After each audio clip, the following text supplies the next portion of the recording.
হাতে কাঁপা বিষয়টা শুনতে অনেক সাধারণ হলেও এর লক্ষণ কোনো বড় শারীরিক অসুস্থতার ইঙ্গিত হতে পারে। এমনও হতে পারে যে সম্প্রতি হাত কাঁপতে শুরু করেছে, অথবা এমনও হতে পারে যে এটি ক্রমাগত ঘটছে এবং দিন দিন অবস্থা আরও খারাপ হচ্ছে।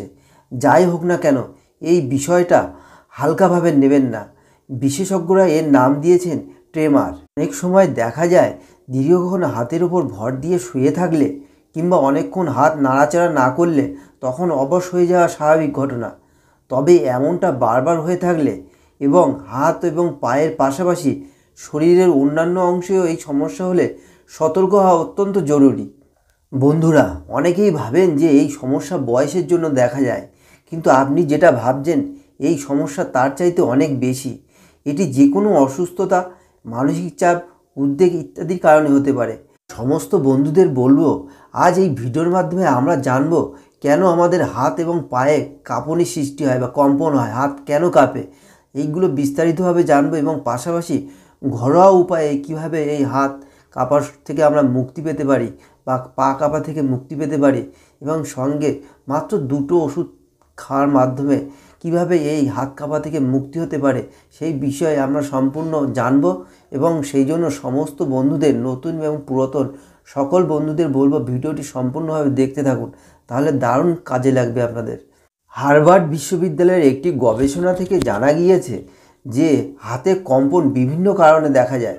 যদি ক্রমাগত আপনার হাত কাঁপতে থাকে তাহলে এটি পার্কিনসন রোগের উপসর্গ হতে পারে। এটি এমন একটি রোগ যার কারণে ব্যক্তি চলাফেরা করার শক্তি হারিয়ে ফেলে, মাংসপেশি শক্ত হতে শুরু করে, হাতে, পায়ে এবং শরীরের বিভিন্ন অংশে কম্পন দেখা যায়। অনেক সময় দীর্ঘক্ষণ হাতের ওপর ভর দিয়ে শুয়ে থাকলে কিংবা অনেকক্ষণ হাত নাড়াচাড়া না করলে তখন অবশ হয়ে যাওয়া স্বাভাবিক ঘটনা। তবে এমনটা বারবার হয়ে থাকলে এবং হাত এবং পায়ের পাশাপাশি শরীরের অন্যান্য অংশে এই সমস্যা হলে সতর্ক হওয়া এক্ষুনি জরুরি। মাল্টিপল স্ক্লেরোসিসের কারণে এমনটা হতে পারে। এই সমস্যায় স্নায়ুতন্ত্রের মায়োলিন শীথ ক্ষতিগ্রস্ত হতে পারে। আবারও শুনবেন, মাল্টিপল স্ক্লেরোসিসের কারণে এটি হতে পারে। এই সমস্যায় স্নায়ুতন্ত্রের মায়োলিন শীথ ক্ষতিগ্রস্ত হতে পারে। এছাড়াও অত্যাধিক পরিমাণে ক্যাফেইন পান করলে, থাইরয়েডের সমস্যা থাকলে, মানসিক চাপ এবং ক্লান্তি থেকেও হাতে কম্পন হতে পারে।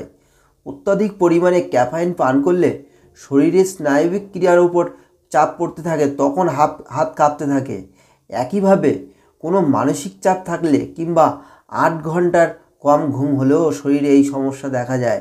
এছাড়াও এর পাশাপাশি আপনি যদি তামাক এবং অ্যালকোহলের নেশাগ্রস্ত হন এবং সেই নেশাদ্রব্য নেওয়া থেকে সাময়িক বিরত থাকেন, তাও হলেও এই সমস্যা তাৎক্ষণিকভাবে দেখা যায়। এমন অনেক মানুষ আছেন যারা ধূমপান ছেড়ে দেওয়ার কারণে এই সমস্যা দিয়ে থাকেন, তখন সঠিক চিকিৎসার মাধ্যমে কিছু দিনের মধ্যেই হাত কাঁপা কমে যায়। এর পাশাপাশি অনেক ক্ষেত্রে কোনো ওষুধের পার্শ্ব প্রতিক্রিয়া হিসেবে এই সমস্যা দেখা দিতে পারে। কোনো ড্রাগের জন্য অনেক সময় স্নায়ুতে চাপ পড়ে, তখন শরীরের কোনো অংশ কম্পিত হতে থাকে। যদি আপনি কোনো চিকিৎসার মধ্যে থাকেন এবং নিয়মিত কোনো ওষুধ সেবন করেন, তখন যদি এই সমস্যা দেখা দেয় দ্রুত চিকিৎসকের সঙ্গে যোগাযোগ করুন। এবার সমস্ত বন্ধুদের আমরা বলবো যে আমরা জানলাম যে কি কি কারণে আমাদের হাত এবং পায়ের কাঁপার সৃষ্টি হতে পারে, তাই এর পাশাপাশি কিভাবে আমরা এর থেকে মুক্তি পেতে পারি ঘরোয়া উপায়ে সামান্য দুটি মেডিসিনের ব্যবহারের মাধ্যমেই।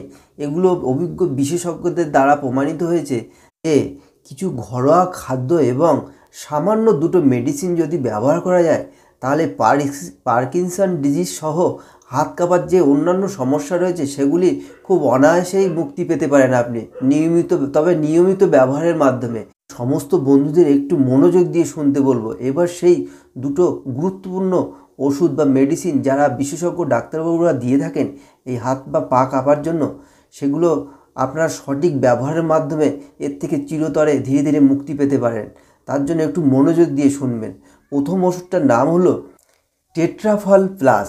এই ওষুধটা আপনার স্নায়বিক যে সমস্যা রয়েছে, স্নায়বিক কারণে যে কিংবা ভিটামিন জনিত ঘাটতির কারণে যে সমস্ত কারণে আপনার এই হাতের কম্পন হয় তা দারুণভাবে কমাতে সাহায্য করে এই নার্ভের ভিটামিন ওষুধটি। হিসেবে অভিজ্ঞ ডাক্তারবাবুদের মতে এই ওষুধটির মধ্যে রয়েছে ভিটামিন B12, ভিটামিন B1 এবং ভিটামিন B6 জাতীয় উপাদান, যা নার্ভের স্নায়ুবিক দুর্বলতা এবং কম্পন থেকে দারুণভাবে কমাতে সাহায্য করবে আপনার স্নায়ুকে।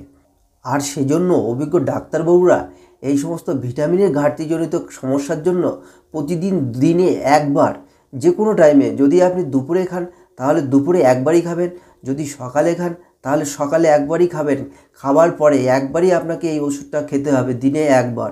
ভালো করে মন দিয়ে শুনে রাখুন, এই টেট্রাফল প্লাস ওষুধটি ডাক্তারবাবুরা প্রতিদিন দিনে একবারই খাওয়ার পরামর্শ দিয়ে থাকেন।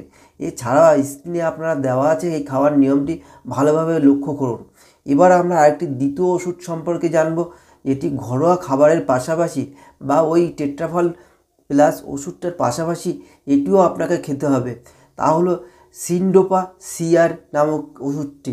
এটি আপনার পার্কিনসনজনিত যে সমস্ত সমস্যার কারণে হাত পা কম্পন, পেশি আড়ষ্টতা, হাঁটা চলার সমস্যা বা এরকম নানা রকম সমস্যার কারণে যদি হয়ে থাকে, তাহলে দারুণভাবে কমাতে সাহায্য করে এই সিনডোপা সিআর ওষুধটি। একটু মনোযোগ দিয়ে শুনবেন। সমস্ত বন্ধুদের বলবো যে অভিজ্ঞ ডাক্তারবাবুরা বলে থাকেন যে সমস্ত রোগীরা এই সমস্যায় ভোগেন, তারা সঠিক কারণ হিসেবে ভেবে থাকেন না যে সঠিক কী কারণে এই আপনার হাত বা পায়ে কম্পন হচ্ছেন।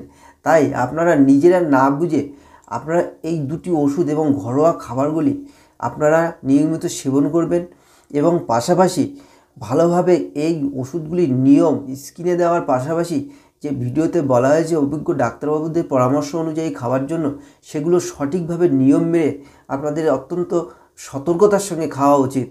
যদি কোনোভাবে অতিরিক্ত ডোজ খান তাহলে পার্শ্ব প্রতিক্রিয়া অবশ্যই হতে পারে। সেই জন্য আপনারা খাওয়ার আগে কিংবা স্ক্রিনে দেওয়া যে ওষুধগুলো সেগুলো ব্যবহারের আগে অভিজ্ঞ ডাক্তারবাবুদের পরামর্শ অনুযায়ী সাহায্য নিতে পারেন, কিংবা এই ভিডিওটি বারবার শুনে আপনারা সেইভাবেও ব্যবহার করতে পারেন। বিশেষ করে বর্তমান সময়ে যাদের হাত পা কাঁপা থেকে, সাময়িক আপনাদের চলাফেরা থেকে নানা রকম সমস্যার সৃষ্টি হয়, যেমন এক জায়গায় বসে থাকতে হয়, কোনো নড়াচড়া করতে পারেন না, হাঁটতে পারেন না, পেশিগুলো সমস্ত আড়ষ্ট হয়ে যায় দিন দিন, কথা বলতে গিয়ে ঠিকঠাক কথা বলতে পারছেন না, জিভের আড়ষ্টতা, চোখের সমস্যা, নানা রকম চোখ ঠিকঠাক চলাফেরা করতে পারে না, মনে হয় সব কিছু স্থিরভাবে লাগছে, এরকম নানা রকম সমস্যার জন্য আপনারা স্ক্রিনে দেওয়া এই ওষুধ দুটি ব্যবহার করতে পারেন এবং পাশাপাশি ঘরোয়া ওষুধ দুটোও আপনারা খেতে পারেন। তবে অভিজ্ঞ ডাক্তারবাবুদের মতে এই সিনডোপা সিআর ওষুধটির মধ্যে যে দুটি গুরুত্বপূর্ণ উপাদান রয়েছে, লিভোডোপা এবং কার্বিডোপার যে উপাদানগুলো, এগুলো আপনার পার্কিনসনজনিত রোগের যে সমস্যায় সেগুলো দারুণভাবে কাজ করে। পাশাপাশি আপনার স্নায়বিক সচলতা দুর্বলতার জন্য টেট্রাফল প্লাস নামের যে ট্যাবলেটটি, সেটিও খুবই সমানভাবে পারদর্শী, দুটি কাজেই খুবই গুরুত্বপূর্ণ ভূমিকা পালন করে। সেই জন্য যখন আপনারা ব্যবহার করবেন তখন এই দুটি ওষুধই সমান তালে ব্যবহার করতে হবে। অনেক বন্ধুরা ভাবছেন তাহলে দুটো ওষুধ কেন ব্যবহার করতে যাবেন?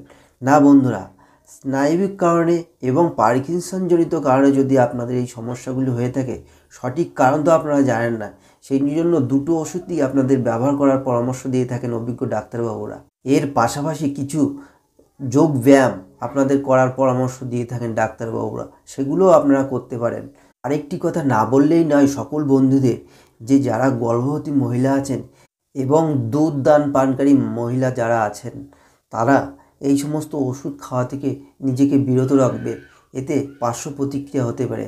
এই সমস্ত ওষুধ যদি একান্তই ব্যবহার করতে হয় তাহলে আপনাদের নিকটবর্তী যে সমস্ত অভিজ্ঞ ডাক্তারবাবুরা রয়েছেন তাদের পরামর্শ অনুযায়ী এই সমস্ত ওষুধগুলো খাওয়ার পরামর্শ নেবেন। এছাড়াও বাড়তি সতর্কতা হিসেবে যে সমস্ত বন্ধুরা আছেন যারা ওষুধ সম্পর্কে কোনো ধারণা নেই অথচ আপনারা এই সমস্যায় ভুগছেন, তাদেরকে বলবো আপনার নিকটবর্তী কোনো অভিজ্ঞ ডাক্তারবাবুর নির্দেশ মতো কিংবা পরামর্শ নিয়ে এই সমস্ত ওষুধগুলো আপনারা ব্যবহার করতে পারেন। এবার আমরা জানবো এই ওষুধ দুটি আপনারা কতদিন ব্যবহার করবেন। অভিজ্ঞ ডাক্তারবাবুদের মতে খুব তাড়াতাড়ি এই ঘরোয়া খাবার এবং ওষুধগুলো ব্যবহার করলে আপনারা দিন দিন ক্রমাগত উন্নতির দিকেই যাবেন। তাই যতক্ষণ না আপনি পর্যন্ত একটি সম্পূর্ণ নির্দিষ্ট মাত্রায় কিওর না হচ্ছেন ততক্ষণ পর্যন্ত এই ওষুধগুলো ব্যবহার করা অত্যন্ত জরুরি। পাশাপাশি একটু মনোযোগ দিয়ে শুনবেন, এই যে টেট্রাফল প্লাস ওষুধটিও দিনে একবার খাবেন প্রতিদিন, এবং যে সিনডোপা সিআর নামে যে ট্যাবলেটটি বলা হয়েছে এটিও দিনে একবার খাবেন। জন্য অভিজ্ঞ ডাক্তারবাবুদের মতে টেট্রাভল প্লাস ওষুধটি দুপুরবেলা প্রতিদিন খাওয়ার পরে একবারই খাবেন এবং সিন্ডোপা সিআর নামের যে ওষুধটি আছে সেটি আপনারা প্রতিদিন রাত্রে খাওয়ার পরে খেতে পারেন। এবার সকল বন্ধুদের সুস্থতা কামনা করে আপনারা এই সমস্যা থেকে খুব তাড়াতাড়ি মুক্তি পান, আশা করা যায় খুব তাড়াতাড়ি আপনারা মুক্তি পাবেন এই আশা রেখে আজ এখানেই শেষ করছি। নমস্কার, ধন্যবাদ।